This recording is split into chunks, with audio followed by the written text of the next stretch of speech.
And of course, beyond even Australia and these new relationships and institutions on this side of Europe and Asia, there is even talk about increasing cooperation between Indo-Pacific institutions and countries and those on the Atlantic side, NATO, for example. Is that something that you've looked at, and what's your view? Well, since Russia's invasion to Ukraine, the Japanese government has often said security between Europe and Asia is indivisible. Or former Prime Minister Kishida often said today's Ukraine might be the future of Asia, which means that same thing could happen. I mean, the revisionist powers changing the status quo by force could happen both in Europe and Asia. So to avoid, or to cope with those challenges, and it's really important to maintain kind of unity of the Western countries, either Europe or in Asia. And I think like a framework like AP4, for example. AP4 is like a NATO plus Japan, South Korea, New Zealand, and Australia. Is quite important. It's a kind of key to link these two parts of the region, I think. Right. And then most importantly, it includes South Korea, which has been a little bit reluctant to engage with Indo-Pacific security affairs.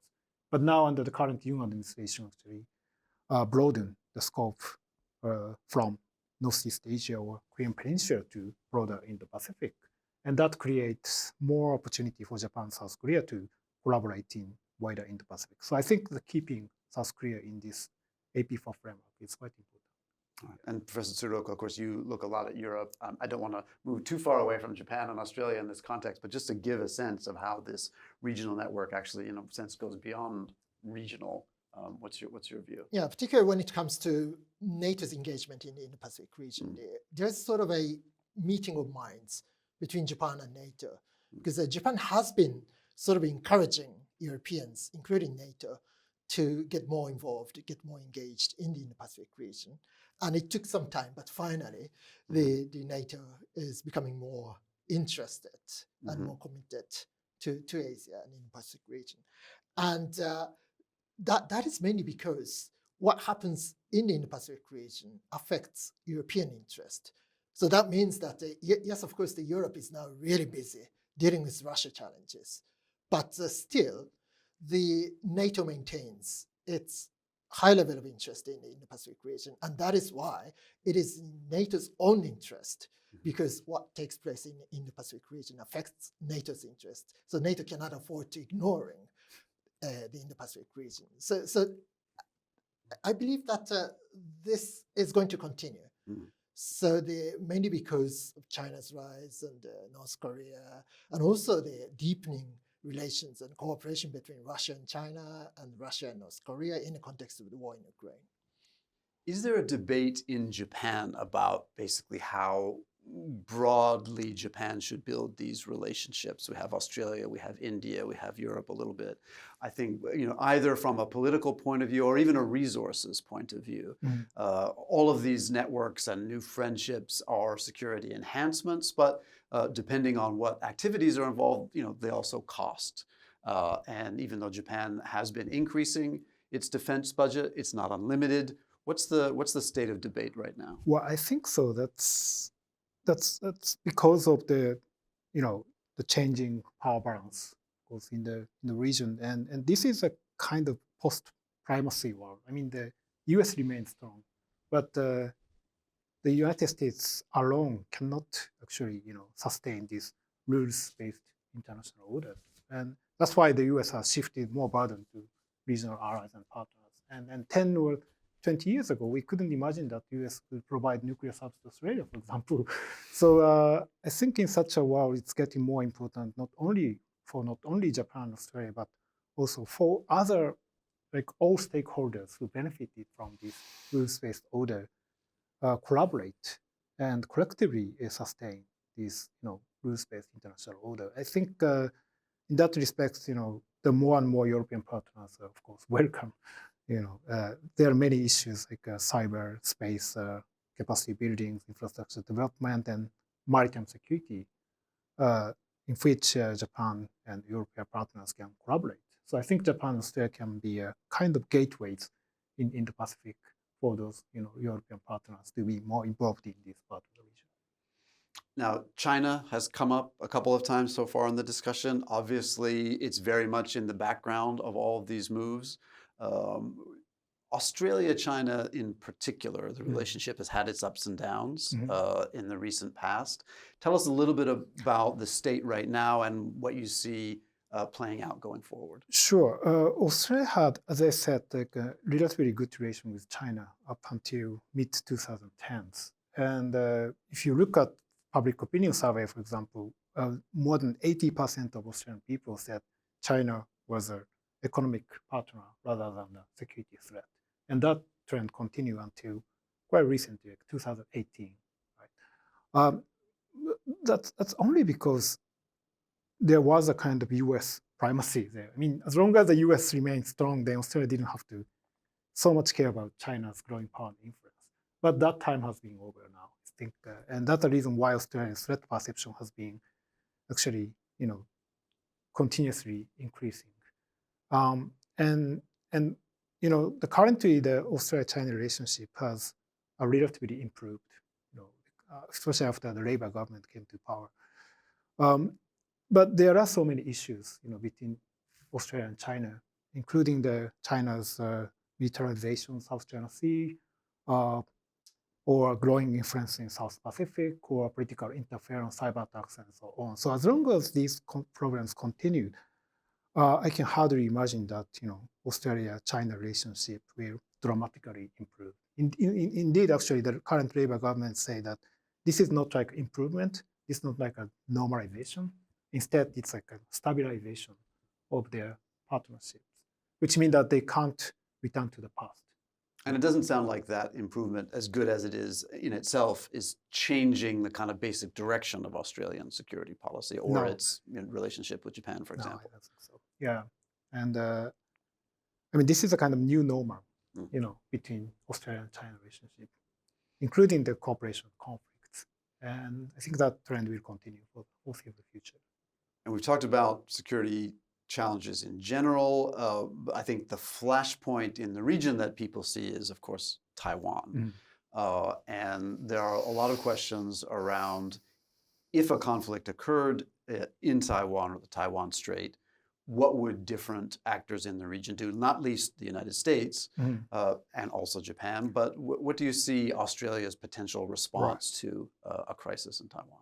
Well, again, it depends on how the conflict occurs, but I can hardly imagine that Australia does nothing when contingency happens in Taiwan Strait, not only because, the UNDRAS US alliance relationship, but also because Australia's growing concern about Chinese power and influence. And some strategists in Australia, for example, say that, if China occupies Taiwan, and it won't stop. I mean, it's going to expand its influence to South China Sea or even South Pacific, and the U.S. commitment, or the credibility of the U.S. commitment will be significantly damaged. And that's not acceptable for Australia. And for that reason, I think that, expect the Australian military would, well, directly or indirectly, support the U.S.-led coalition missions. A Taiwan crisis would obviously test the whole network of relationships and institutions that's developing in the Indo-Pacific, right? Yes, very much so. Yeah, but at the same time, we tend to forget about North Korea. So the North Korea keeps firing missiles, and that is particularly for Japan. It's one of the biggest threats.